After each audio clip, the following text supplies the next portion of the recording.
Bem, pessoal, voltamos aqui. Vou continuar com as nossas explicações.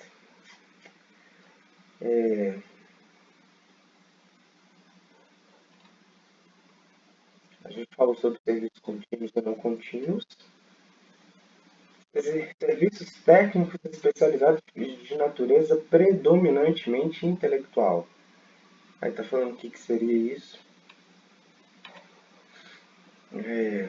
Notória especialização. Isso aqui é importantíssimo para entender o que vai ser. Quando a licitação ela vai ser inexigível, isso vai estar lá bem lá mais para frente. Mas é isso. Serviços de técnico profissional com notória especialização, técnico especializado de notória especialização, vai ser um dos casos de inexigibilidade de licitação. Qualidade profissional de emprego, cujo conceito no campo de sua especialização decorre de desempenho anterior, estudos, experiências, publicações organizadas, aparelhamento, equipe técnica e outros requisitos relacionados com sua atividade. Permite inferir que seu trabalho é essencial e reconhecidamente adequado. O estudo técnico preliminar é um documento, a primeira etapa da licitação. Essa foi a primeira etapa do planejamento de uma contratação. Inclusive, eu te lembrando que um professor meu fez a gente escrever um estudo técnico preliminar. No caso do meu grupo, era sobre um elevador para um determinado prédio público. Teve que escrever isso. É, tem a sigla também, ETP, que é sobre isso aí. O estudo técnico preliminar que vai dar a base, aí está escrito aí embaixo, né? Base para o anteprojeto. Então, primeiro é o ETP, depois anteprojeto, depois projeto básico, depois projeto executivo, e aí, enfim, o edital. Serviço de engenharia. Vamos só gravar qual que são os principais termos, né? Pessoa, serviço de engenharia, intelectual material, não enquadra nos conceitos de obra,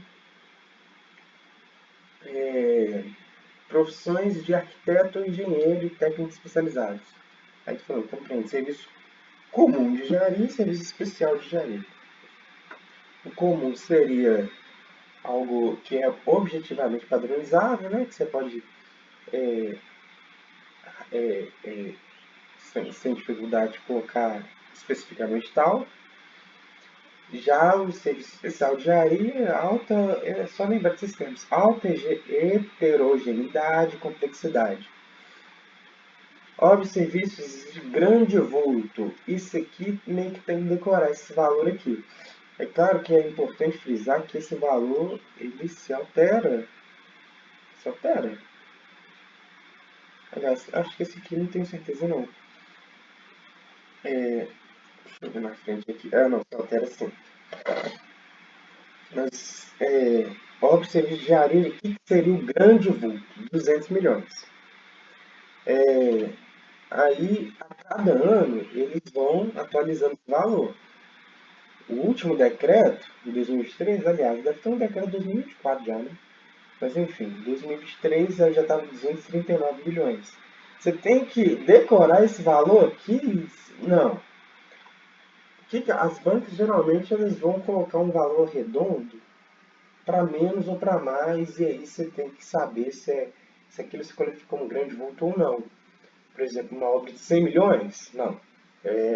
Não chega a enquadrar como grande vulto. Ah, aí o que a banca vai fazer? Ela, quando for acima do grande vulto, ela vai colocar tipo 300 milhões. Ela não vai colocar tipo 227, aí você tem que lembrar, não. Mas é importante você saber que a cada ano atualiza esse valor. Grande vulto, só frisando então, né, nas obras de grande vulto, é necessário um edital contemplar a matriz de alocação de riscos, e isso aqui cai, viu? Cai nas provas. Se é grande vulto, ou seja, mais de. Vamos só pensar nesse valor aqui, 200 milhões? Aí tem que ter matriz de risco, matriz de alocação de risco. Outra coisa, é necessária a implantação de programa de integridade pelo licitante vencedor no prazo de 6 meses. Programa de integridade é algo parecido com compliance, né?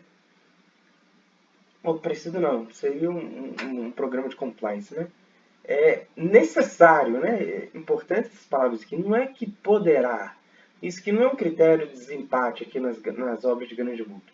Ele é necessário, ele é obrigatório. Viu grande vulto, tem que ter a matriz de risco. É claro que a matriz de risco ela vai ser colocada também em outras hipóteses, mas uma das hipóteses é a de obras de engenharia de grande vulto. E tem que ter o programa de integridade, não é uma faculdade não, é obrigatório. Terceiro, ali é possível ser exigida a prestação de garantia na modalidade seguro-garantia, o percentual de até 30% do valor inicial do contrato. Aí já viu a palavra, olha aqui, esse aqui é necessário, matriz de risco, é necessário programa de integridade, só que em relação à prestação de garantia, isso aqui é uma possibilidade, uma faculdade, pode ser e pode não ser, não é obrigatório. O percentual de até 30%, ou seja, pode ser menos que isso, só não pode ser mais. Tentar também sempre quando houver essa palavrinha aqui, até, no máximo, no inicial do contrato da obra e serviço de engenharia.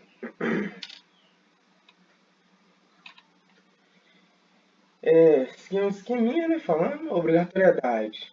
Matriz de risco, obras e serviços, programa de integridade. Possibilidade, seguro e garantia, até 30%, obra e serviço de engenharia. Ok? Termo de referência, TR. Documento necessário para a contratação de bens e serviços que deve conter os seguintes parâmetros e elementos descritos. Aí está falando tudo que tem que ter no TR. Eu já vi algumas bancas, a FGV ela não costuma fazer isso não, mas infelizmente a CESP faz. O que ela faz? Aqui está o termo de referência e fala tudo que tem que ter no termo de referência, né? Só que logo depois, aqui fala o anteprojeto. Aí fala também várias coisas que tem que ter no anteprojeto. Em seguida, fala um conceito de projeto básico. E aí fala, deve conter os seguintes elementos. Aí vários elementos que tem que ter no projeto básico. Aí o que as bancas fazem? Elas misturam uma coisa com outra. Aí, por exemplo, fala, o termo de referência tem que ter. Aí depois coloca um trem que tem no anteprojeto. Aí fala, no termo de referência tem que ter condições de solidez, segurança e durabilidade. O elemento, né? Aí vai estar errado. Então, assim, eu não sei exatamente como, ainda não descobri, como decorar cada uma das coisas. Mas talvez uma das formas de você conseguir entender isso, primeiramente, é fazer a leitura, não tem como. E, ah, e também pensar na noção assim, termos de referência, uma coisa primeiro é o ETP, né? Estudo técnico preliminar. Depois vem um termo de referência. Aí fala aqui todos os elementos que tem que ter um termo de referência. Depois que vem o anteprojeto. E depois que vem o projeto básico. Com esses elementos aqui. Então, talvez, você, sabe, entendendo que um é anterior do outro, talvez dá uma pista para você conseguir, assim, na hora da prova, entender que uma coisa, não, isso aqui tem mais cara de coisa mais avançada. Isso aqui provavelmente é de projeto, ou já é o projeto básico mesmo. Não parece ser termo de referência, não. Vamos fazer uma breve leitura aqui do que seria o termo de referência. Talvez gravar as palavras aqui, né? Termo de referência, você vai ver a definição do objeto, fundamentação da contratação. Só no primeiro período aqui da cada frase você já mata o negócio. Não precisa fazer a leitura toda, né? No primeiro momento, faça a leitura toda. Mas depois, como uma forma de revisão, passa só o primeiro período aqui, ó. Termo de referência, onde vai definir o objeto, fundamentação de contratação, descrição de solução como um todo, requisitos de contratação, modelo de execução do objeto, modelo de gestão do contrato, critérios de medição de pagamento, formas e critérios de seleção do fornecedor, estimativa de valor da contratação e adequação orçamentária. Viu definição do objeto? Assim, já dá para ter uma ideia, não. Isso aqui é uma das primeiras etapas, né? Porque que se a gente já. Se o projeto básico, por exemplo, já é a terceira etapa, não faz sentido só no projeto básico houver a definição do objeto, né? Então, assim, entendeu? Dá para ter uma noção, mais ou menos assim, do que é uma coisa a outra. Eu errei uma questão exatamente quando falou sobre essa parte aqui. Se não me engano, era a CESP mesmo, falou que o termo de referência tinha um modelo de gestão do contrato. Eu pensei, não, modelo de gestão do contrato já é uma etapa mais avançada. Mas não, já está no termo de referência mesmo, já fala como vai ser a gestão do contrato.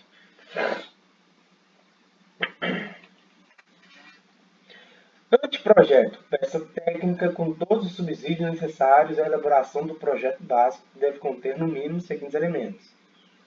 Lembrando que o anteprojeto nem sempre é obrigatório, não. Às vezes, do termo de referência, já pode pular direto para o projeto básico, dependendo de que projeto a gente esteja falando.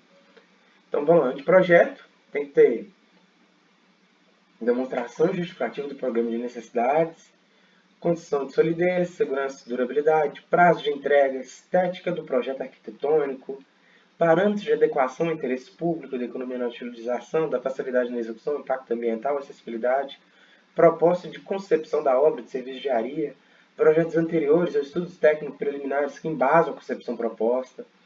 Olha que interessante, né? Estudo preliminar vai estar no anteprojeto. Estudo preliminar que embasa a concepção proposta. Levantamento topográfico e cadastral, pareceres de sondagem, memorial descritivo dos elementos de edificação. Já deu para ter uma ideia que já é uma etapa mais avançada, né? Que já não está mais num estudo preliminar, né? Numa referência, que já tá um pouco mais específico, né? Que já está fazendo levantamento topográfico, já está fazendo sondagem, já está fazendo memorial descritivo, entendeu? Uma etapa mais específica.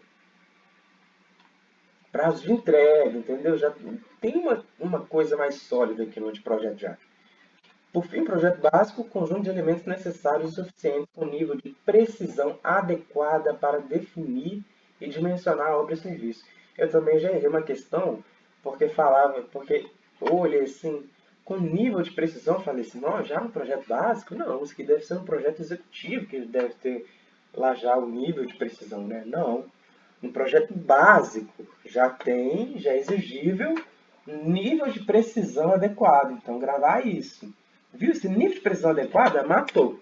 Projeto básico. Ou complexo de obras, serviços de objetos de estação, elaborado com base nas indicações de estudo técnico preliminar que assegurem a viabilidade técnica e o adequado tratamento do impacto ambiental e do empreendimento que possibilite a avaliação de custo da obra e a definição de métodos de prazo de execução, devendo conter os seguintes elementos. Aí vem os tais elementos do projeto básico. Primeiro, agora eu falei também, tenta já pegar, assim, pelo menos o primeiro período aqui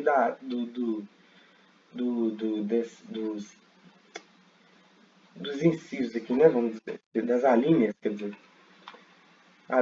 As letras são alíneas, os números que são incisos, né? Vamos lá. Levantamento topográfico e cadastrais, sondagens, ensaios geotécnicos.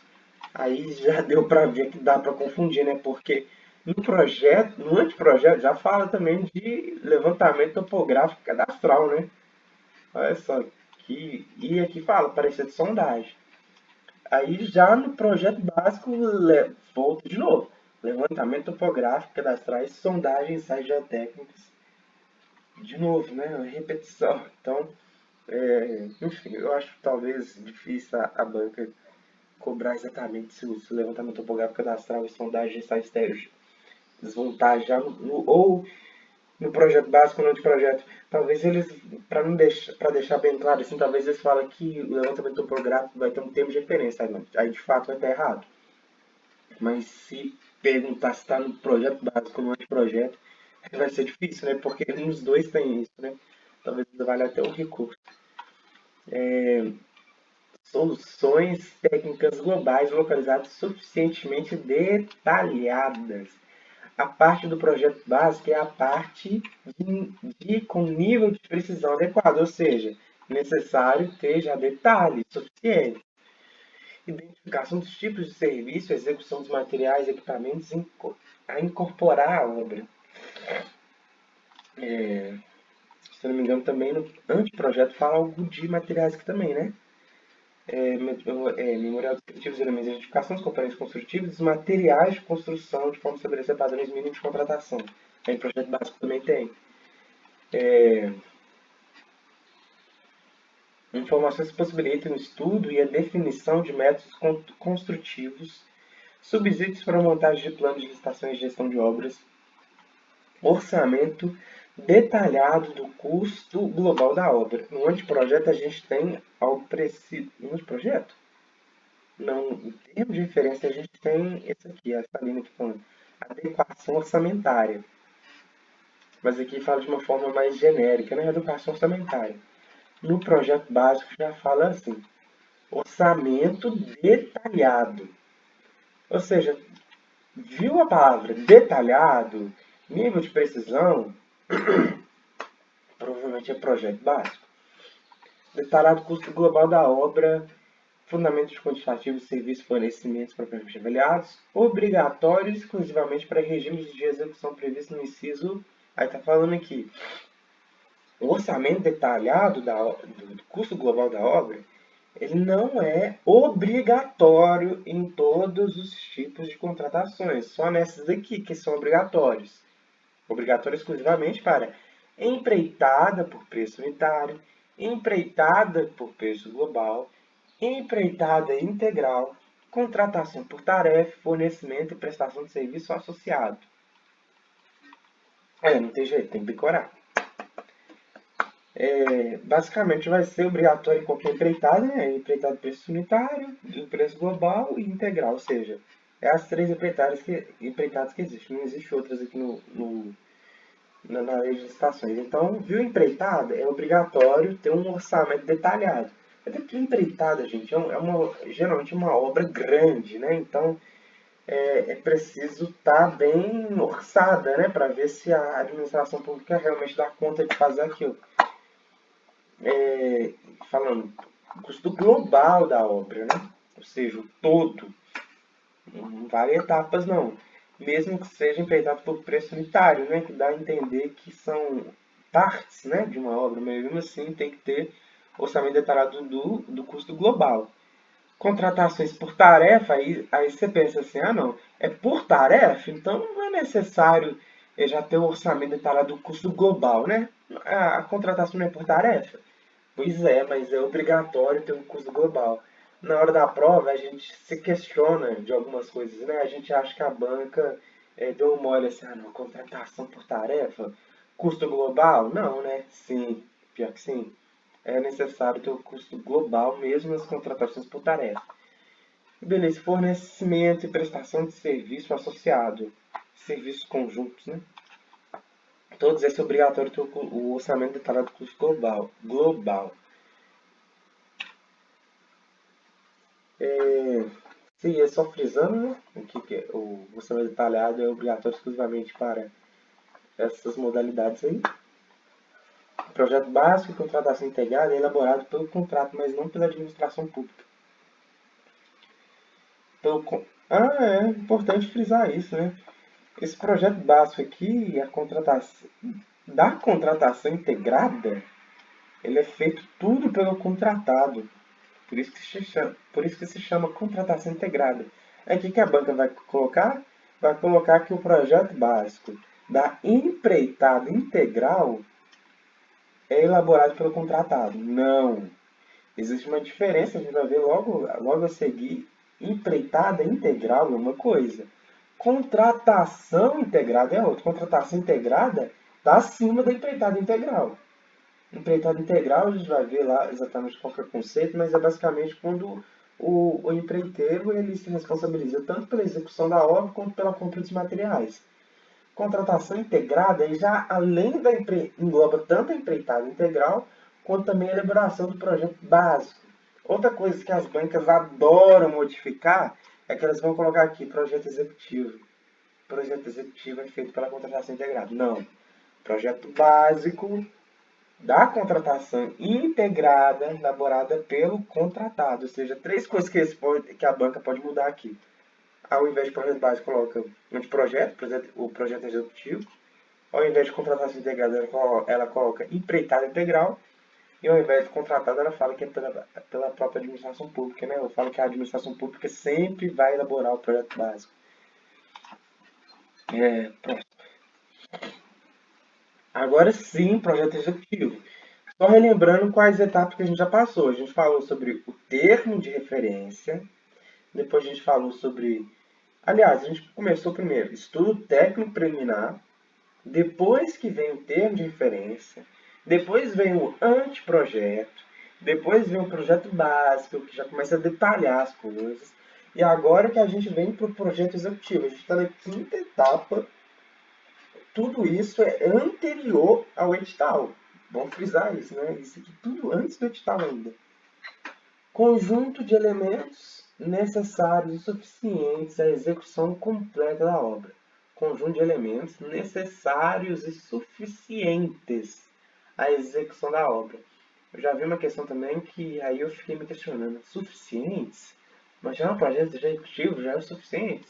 Sim, necessário e suficiente à execução completa da obra, com detalhamento das soluções previstas no projeto básico, a identificação de serviços de materiais e de equipamentos a serem incorporados na obra, bem como suas especificações técnicas de acordo com as normas técnicas pertinentes. Então vamos lá. O que vai ter no projeto executivo? Aliás, não. Graças a Deus aqui no projeto executivo tem elemento, não é só esse conceito aqui mesmo. O projeto básico vai ter esses elementos todos ali, né, e tal. O projeto executivo só esse conceito aqui mesmo. Elementos necessários suficientes à execução completa da obra. Aqui já fala outro conceito, né? Matriz de risco. Lembrando que a gente viu no tópico anterior que a matriz de risco é obrigatória para contratações de grande vulto. Né? O que seria grande vulto? 200 e poucos milhões lá. Cláusula contratual, definidora de riscos de responsabilidade entre as partes e caracterizadora do equilíbrio econômico-financeiro inicial do contrato, em termos de ônus financeiros decorrentes do evento supervenientes à contratação, contendo no mínimo as seguintes informações. Eventos supervenientes, eventos futuros que não são previstos, né? Como não há uma boa previsibilidade, é por isso que se chama riscos, né? São riscos. E para que o contrato mantenha o seu equilíbrio econômico-financeiro, ele precisa ter essa matriz de risco. O que essa matriz de risco vai ter? Listagem de possíveis eventos prevenientes, né, eventos futuros, imprevisíveis, a assinatura do contrato que possam causar impacto em seu equilíbrio econômico-financeiro e previsão de eventual necessidade de proação do termo aditivo por ocasião de sua ocorrência. Termo aditivo seria o quê? Prorrogação da obra. É por isso que a gente tem algumas obras aí, né, que se arrastam, né, ao longo do tempo. É isso, sucessivos termos aditivos teoricamente, por ter eventos ali supervenientes, né? Por exemplo, a alta do dólar, né? Que pode impactar no preço dos materiais de construção, principalmente ferragens, né? As ferragens, elas variam muito o preço por conta do mercado internacional.